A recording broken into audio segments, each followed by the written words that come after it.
Hello everyone, welcome to our channel study with Priya. আজকে আমি আপনাদের সাথে আবার 10টা জিকে কোয়েশ্চেন নিয়ে আলোচনা করতে চলেছি।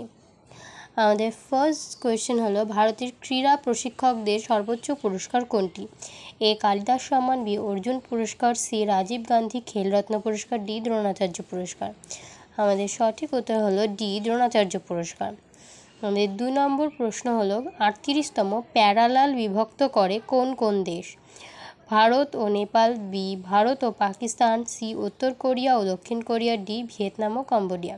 সঠিক উত্তর সি উত্তর কোরিয়া ও দক্ষিণ কোরিয়া। 3 নম্বর প্রশ্ন, কে 1905 সালে ঢাকা অনুশীলন সমিতি স্থাপন করে? A Keshab Chandra Sen, B Rabindra Kumar Ghosh, C Khudiram Bose, D Pulin Behari Das.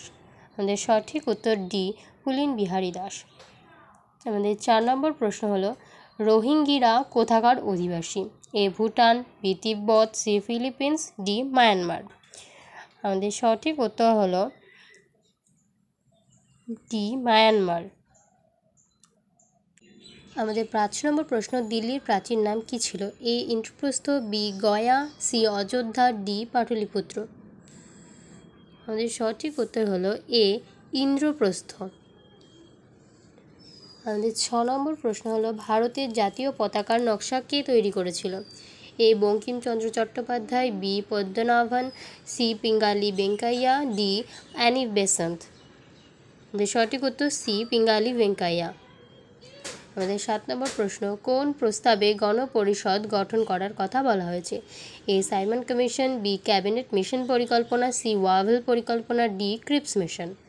আমাদের সঠিক উত্তর বি ক্যাবিনেট পরিকল্পনা। আর 8 নম্বর প্রশ্ন, স্বচ্ছ সমীক্ষা অনুসারে বর্তমানে ভারতের সবচেয়ে পরিচ্ছন্ন শহর কোনটি? A Patna, B Indore, C Chennai, D Kolkata.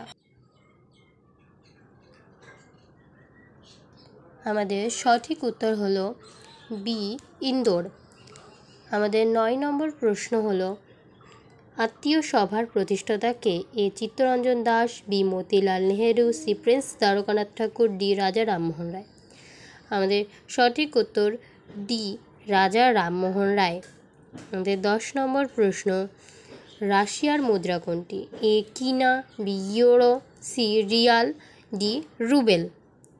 আমাদের সঠিক উত্তর ডি রুবেল।